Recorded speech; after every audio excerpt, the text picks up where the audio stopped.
bueno, la magia, para mí, la magia de los efectos de sonido está en que pueden llegar a crear un decorado Do not inexistente. say another word.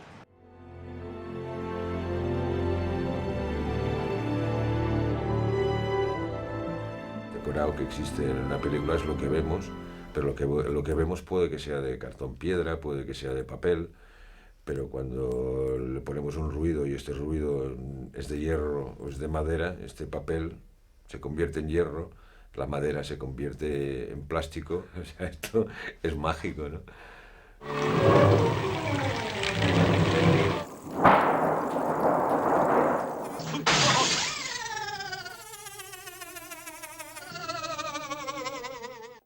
Intentamos coger, cuando hacemos la toma de imagen, cuando cogemos la imagen, intentamos coger la voz a la perfección. Get off my property! Porque es lo que nos interesa, lo que dice el actor. Y eso tiene que entenderse a la perfección. La obsesión del sonidista en el momento en que se capta la toma de sonido en una película es coger la voz, el diálogo, lo que dice el actor. Que golpea con la mano, que se da, que mueve los pies, que hace un movimiento de ropa, todo esto se puede poner después. Entonces yo pienso que la diferencia está en que lo que se coge en sonido directo a nivel de ruidos es pobre, por cuestiones técnicas, y lo que se hace en efectos sala es reforzar todo este sonido que nos ha quedado pobre en la toma de sonido original. Pero hombre, ¿Por qué es necesario reforzar el sonido directo? Es necesario porque el sonido directo técnicamente es imposible hacerlo perfecto. Estás en un medio y este medio no lo controlas tú. El aire, estás en un rodaje y está haciendo viento aire. Por muchas cosas que le pongas al micrófono, si hay aire, todos los micrófonos... El equipo que está alrededor de la cámara, que a veces hay que utilizar una cantidad de elementos como pueda ser humo. Necesitas una máquina de humo que te esté metiendo el humo. Muchas secuencias, muchos planos hay que doblarlos. Ya lo que los tienes que doblar es ponerle la voz, nada más, ¿vale? Entonces hay que poner los efectos sala, que es ponerle la ropa, ponerle movimiento del cuerpo, es decir, reforzar todo un primer plano en una pantalla de una chica que lleve unos pendientes. Es decir, y hace así con la cabeza, esos pendientes tienen que sonar. Ponerme en ambiente. Entonces nosotros lo que hacemos es añadirle el ruidito este que falta. Cuando queremos recrear una secuencia, tenemos que, ya que somos meticulosos en cuanto a un decorado, a un vestuario, a una interpretación por parte del actor, intentando que el personaje sea lo más creíble posible, ¿vale? Y que cuando está delante de la cámara el actor no nos parezca que está haciendo teatro, sino que exigimos que aquello que hace el actor delante de la cámara sea de verdad. Pues todo lo que pasa tiene que ser de verdad. O sea, entonces los efectos sala se incorporan al sonido de una manera no para modificar ni para cambiar, sino para intensificar y acercar a la realidad lo que técnicamente a veces es imposible. Bueno, podríamos clasificarlos en los efectos que grabaremos, iremos al exterior y los grabaremos a propósito para la película.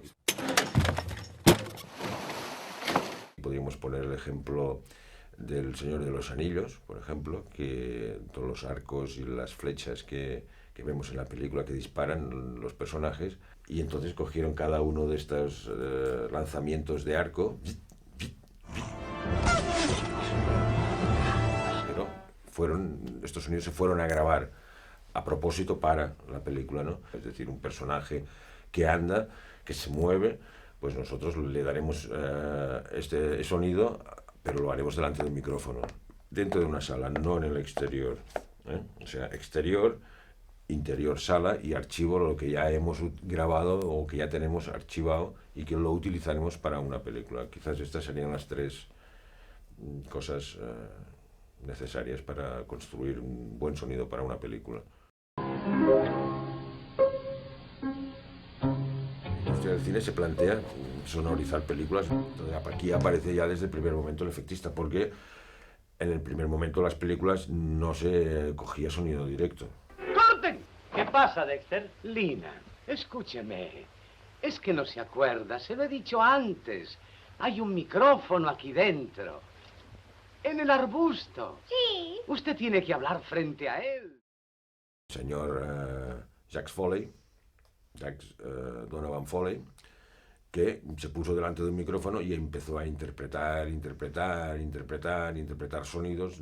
Hizo una carrera fantástica hasta el punto de que su nombre coge la definición del oficio. O sea, es un Foley, señor Foley, oficio efectista, es sinónimo, es lo mismo, ¿no?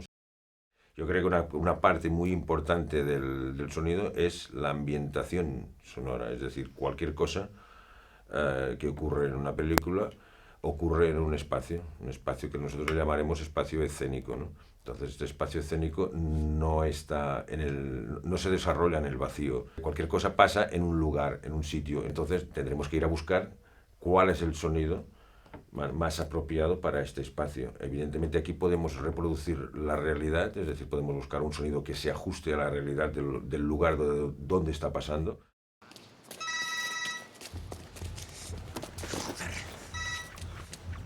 Para mí los ambientes son imprescindibles, o sea, son necesarios. Es lo que complementaría estas 3 o 4 bandas, ¿no? Los diálogos, que serían las voces.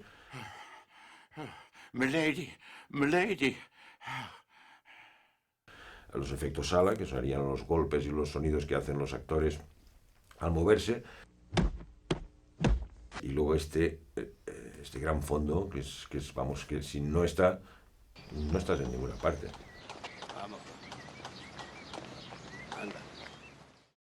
Vamos a hablar, por ejemplo, de películas de misterio o de miedo, en la que el ruido forma parte es casi que más de un 50% de la película. Nosotros vemos un personaje que va andando, ¿me entiendes?, por un espacio y va a recibir un susto.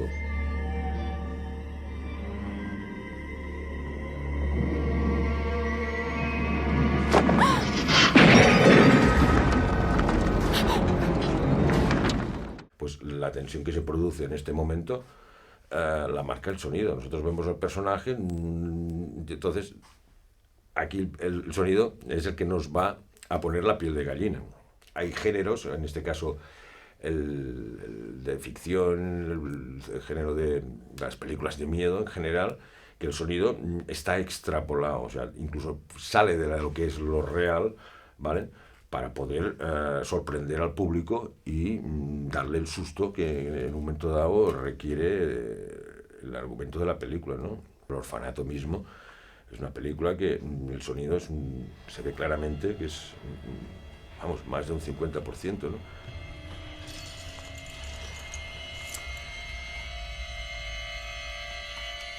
Simón. ¿Por qué? Pues porque realmente los impactos sonoros son los que pegan el sobresalto al espectador y lo ponen, o sea, le cambia la química al cuerpo. Te pones más nervioso y coges más tensión en función del sonido que esté repercutiendo en tu caja torácica, en tu cuerpo. O sea, lo recibes por todas partes el sonido. La radio es un capítulo totalmente aparte. O sea, el mundo de la radio es... ¿Cómo te lo diría? Es cerrar los ojos y ver. Es el cine de los ciegos, por decirlo de una manera, ¿no?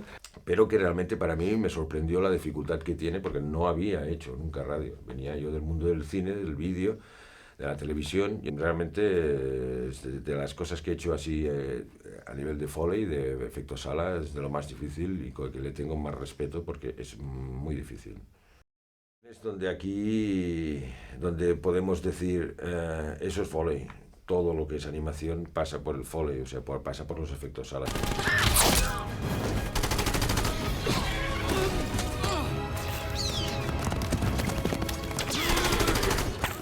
No hay animación sin efectos sala, hay que hacerlos.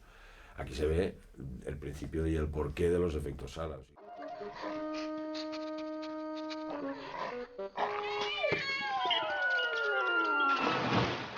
Pero cuando dices dibujos animados, cuando dices hay cartoon, ya estás hablando, implícitamente ya estás hablando de efectos sala. Es lógico, los dibujos se dibujan y los dibujos no tienen sonido propio, hay que hacerlos. Tac, tac, tac, tac, los pasitos del muñeco. O sea, cualquier cosa se hace de efecto sala, se puede llegar a hacer y se hace con la boca.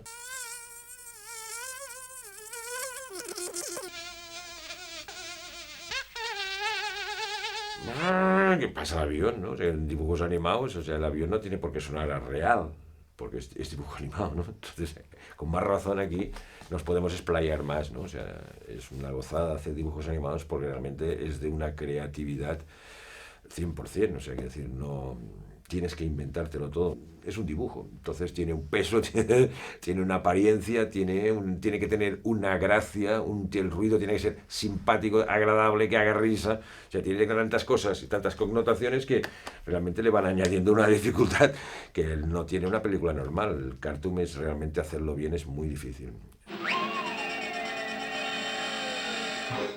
Siempre el dibujo animado lleva un poco más de música que una película normal. Siempre lleva un poco más. E incluso la medición del dibujo animado se hace con la música. O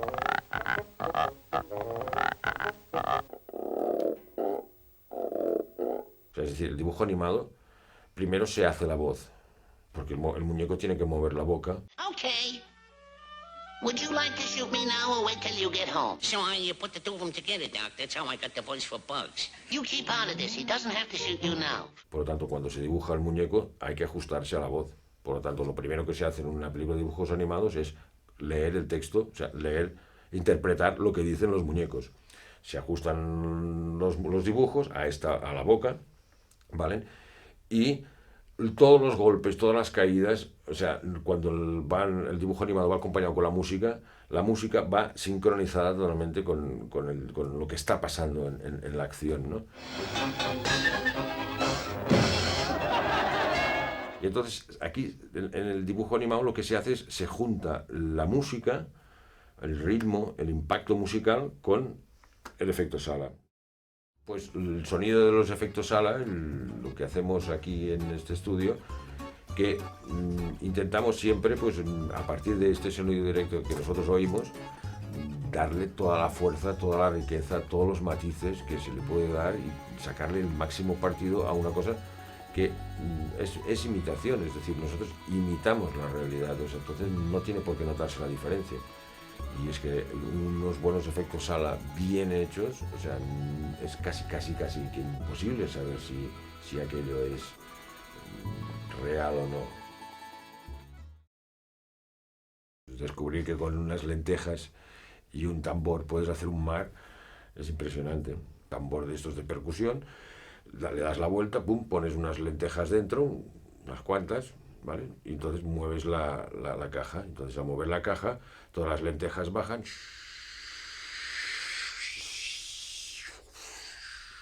y hacen el ruido, me parece un mar. Con los ojos cerrados de, hostia, es que es real, ¿no? Ellos tenían que encajar en un agujero que había en la nave. O sea, que si esa roca grande dentro de la otra roca, una puerta muy grande de la roca que abre.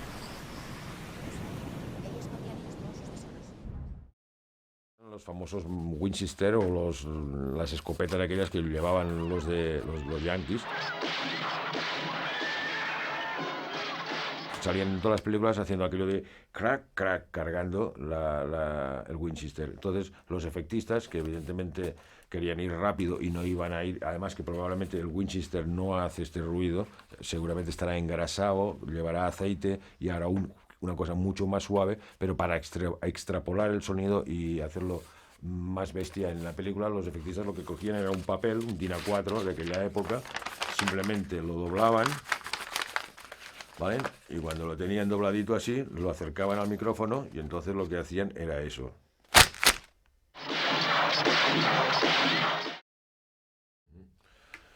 Podemos hacer dos cosas, o traer todos los objetos, ¿vale?, que salen en las películas, o sea que tendríamos que tener Hollywood entero dentro de la sala, lo cual cosa nos parece un poco imposible, o bien tenemos que ingeniárnoslas para hacer las cosas y hacer lo que podamos con lo que tenemos, ¿no?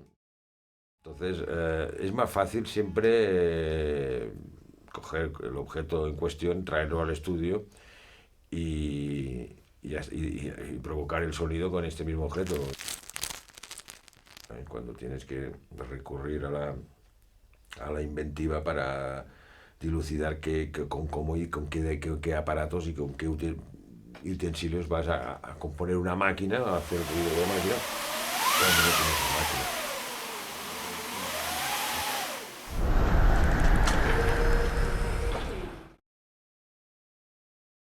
Bueno, diferencias pocas, todos son ruidos. Lo que existe, la diferencia creo está en la dificultad de manipular uno o en manipular el otro. O sea, un efecto sala natural, como podría ser un vaso, un plato, un tenedor, no tiene secreto. Yo pienso que este tipo de sonido lo puede hacer incluso cualquiera, ¿no? Coge un plato, coge una cuchara, coge un tenedor, mira la pantalla, toca, va imitando lo que hace el actor. Hay dos cosas aquí a entender, ¿no? Que es una cosa el objeto en sí, ¿ok? Que sería cómo suena una puerta, ¿no? Entonces hay que ir buscando y saber qué material le corresponde a cada decorado. ¿Me entiendes? Por ejemplo, hay que fijarse mucho en las películas porque los decorados son de cartón. Y la otra sería este actor, ¿vale? Que en este momento está ejecutando esta acción, ¿qué le está pasando? ¿Cómo abre la puerta? La puede abrir de muchas maneras, contento, alegre, cabreado.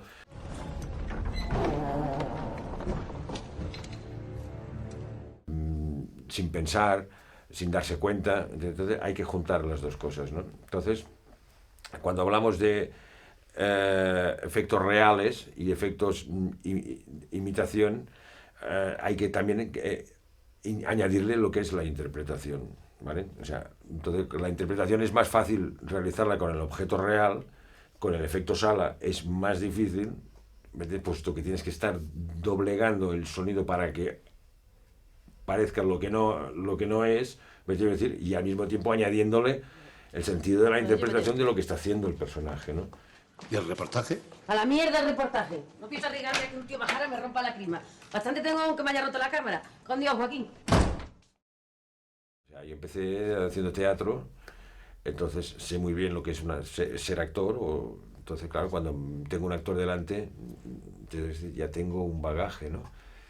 Y a base de hacerlo y hacerlo y hacerlo, evidentemente que a mí los ruidos no me salían a la primera, al principio. Los tenía que hacer 1, 2, 3, 4. Y yo apelaba a la fuente de inspiración. Aquello, musa, ¿dónde estás? Y no había ninguna musa dentro del estudio. Yo no sabía hacer efecto sala, empezaba, tenía que machacar y machacar y machacar. Es una cosa bastante mecánica, ¿no? O sea, si tú haces y juegas y juegas y juegas, acaba siendo bueno. Y es cuestión de hacerlo muchas veces. Cuantas más veces, mejor.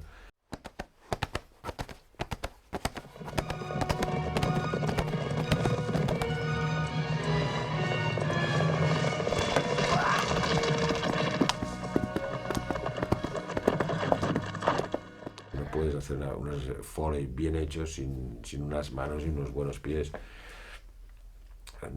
Podrás hacer una cosa sintética, podrás coger pasos de colección y cric, cric, cric, cric, cric, siempre los mismos, no tendrás tanta cantidad de matices, quizás para un tipo de producto televisivo, en una pantalla pequeñita, en un formato concreto puedes tener suficiente, pero cuando vamos a hacer un sonido para una pantalla y para unas proporciones y dimensiones en plan un poco así lo que es cine, es decir, yo creo que ahí necesitas un efectista, necesitas unas manos que muevan el papel, que muevan la ropa, que muevan los objetos, que tengan vida.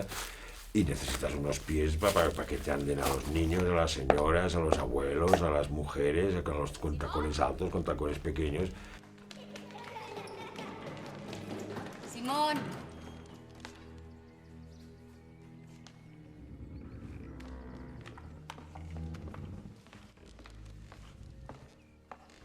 Simón.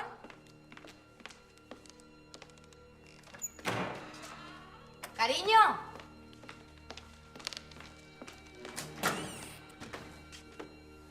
Cariño.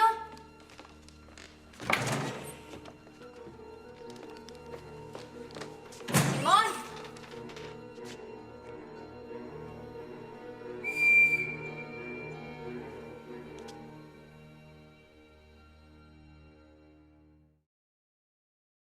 Bueno, para la creación de los efectos de sala sería necesario primero ver la película, saber de qué, es decir, saber de qué estamos hablando.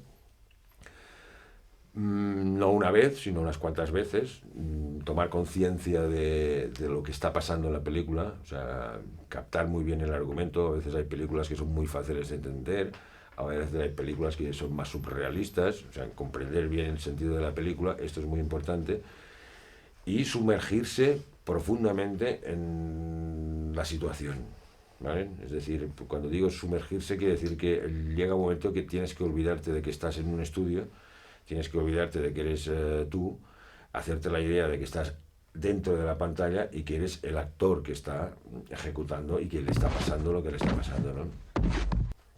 Lo digo porque, por ejemplo, cuando un actor sale corriendo, o sea, es que una de dos, o sales corriendo o no vas a sonar.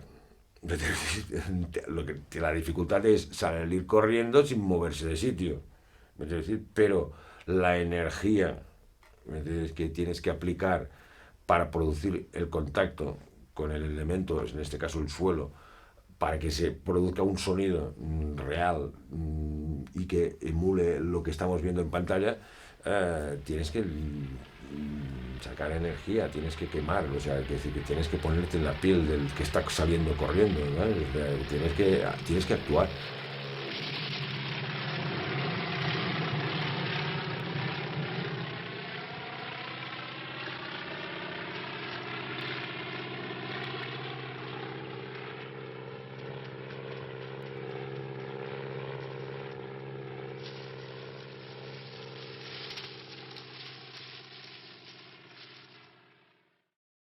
Bueno, según la función y la intención, los sonidos los podríamos clasificar de sonidos de primera, pues como les podríamos dar quizás una graduación a nivel de importancia, ¿no? O sea, de primera importancia y aquellos ruidos que son innecesarios o que no aportan nada.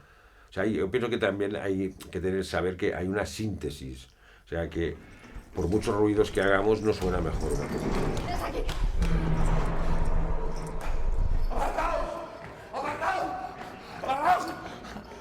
Podríamos subdividirlos entre los de primera y segunda importancia, entonces estos de primera importancia podríamos incluso subdividirlos en que cada uno cumple una función, ¿no? O sea, ornativa, o sea, puede ser un ruido que adorna un espacio, un ruido ornativo, por ejemplo, podría ser, yo qué sé, todo lo que formaría parte del decorado. A lo mejor estás en un ambiente, en una casa, y hay un móvil que forma parte del decorado, ¿no? Entonces es una cosa ornamental que está allí, pero que una brisa, una pequeña muestra de aire, ting, cling, cling, te lo hace mover, ¿no? Entonces, oyes este ruidito. Puede ser expresiva, o sea, que el actor en un momento dado está ejecutando o pasando por una situación en la que su comportamiento hace que ejecute acciones en que el sonido sea la expresión de lo que le está pasando. A lo mejor la persona no está diciendo nada, está entrando en una habitación y está removiendo todo lo que encuentra. Entonces todos estos ruidos de lo que está removiendo, que si tira esto, que si coge otro, que si abre el armario, que si abre la puerta, pim, pam, pum, todos estos ruidos son la expresión de los ruidos que están al servicio de una historia. O sea, en este caso, si la historia es un drama o es una película de ciencia ficción o es una película de terror, ¿me entiendes? Pues hay una narrativa implícita que quiere decir que el sonido se tiene que adaptar a esta narrativa. O sea, es decir, digamos, las películas de miedo, las películas de terror, aquí es lo que lo vemos clarísimo, ¿no? Que si no provocamos un sonido agobiante, angustioso, ¿entiendes? Es decir, incisivo, aquello que está ahí apretándote en la yugular, pues vas a tener que meter un ruido pues acorde con eso para que el espectador sienta eso. ¡Vamos a abrirla! ¡Con la llave! Con la llave, el presidente tiene la llave de todo. ¿Dónde? ¡En su casa, coño!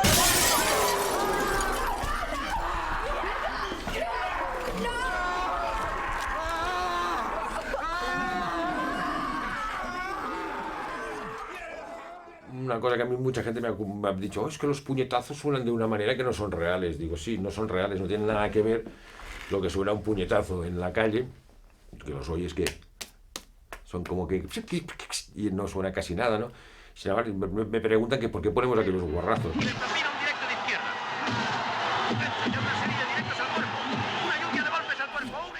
Y yo creo que la respuesta es porque es una cuestión cerebral. O sea, es decir, no quieres que el sonido, a la bofetada la reciba el que está en la pantalla. O sea, quieres que la bofetada la reciba el espectador. El bofetón que se lo pegan al actor o a la persona en la calle es muy distinto cuando te la dan a ti. Es que cuando te la dan a ti sí que oyes ¡boom! El espectáculo y las chispillas también salen, porque esto también me ha pasado a mí, ¿no? Porque me la han dado, ¿no? Entonces, quiero decir, es un poco bastante real. La gente dice que no, pero yo pienso que sí. Incluso llegué a probarlo de aquel una vez con un compañero efectista. Oye, dame un puñetazo, a ver qué pasa. Y lo comprobamos que sí.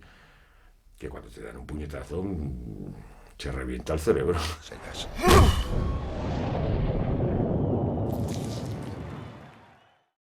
Las nuevas tecnologías en el campo de nuestro trabajo es un antes y un después. Podríamos hablar de la época de los dinosaurios, cuando hacíamos cine al principio. Ahora nada que ver. Era totalmente artesanal, era totalmente mecánico, o sea, muy difícil, complicado, no lo podía hacer cualquiera. O sea, era aquello de cuando entrabas en un estudio de doblaje antes, realmente te impresionaba porque es que las máquinas, todo era de nada que ver. Ha cambiado mucho, ha facilitado un 200, 1000%. Antes era todo como muy reducido, es decir, se podía hacer el efecto sala, pero los hacíamos en 3 pistas, a lo sumo, como mucho, 6, ¿vale? Hoy en día no tenemos limitación, podemos hacer las pistas que nos dé la gana.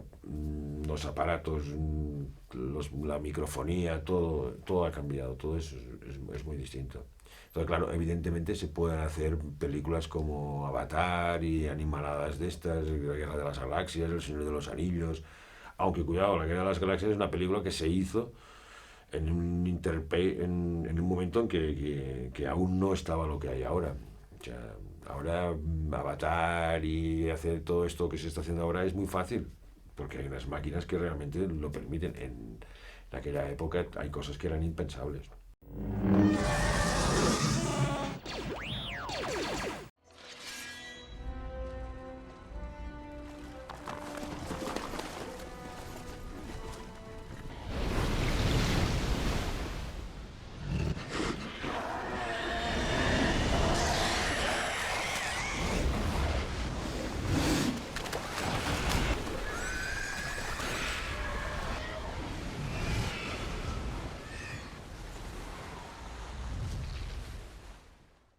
Yo creo que hoy en día los directores ya no saben hacer películas sin efecto sala, ya es que ni se lo plantean.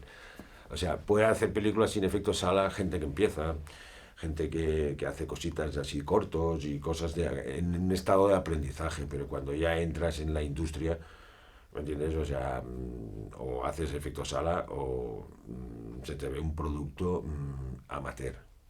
Entonces, para mí, el buen director, el que quiere hacer un producto realmente vendible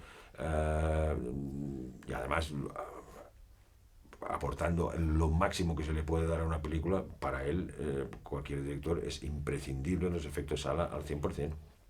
Sea una película de dibujos animados, por supuesto, una película de terror, ya ni es que no hay que ni hablarlo. Quizás en una comedia, a ver, yo en una comedia lo entiendo, pero es en el género, ¿vale?, que entiendo que se pueda prescindir más del sonido, porque lo que dicen los actores es tan bestia, es tan divertido, tienes que, oye, todo lo demás es que no importa, vale, de acuerdo. Pero en cualquier otra película que no sea de un thriller, un cartoon, una película de terror, una película de ciencia ficción, de fantasía, si no la hacen con efectos sala, yo no sé con qué lo van a hacer.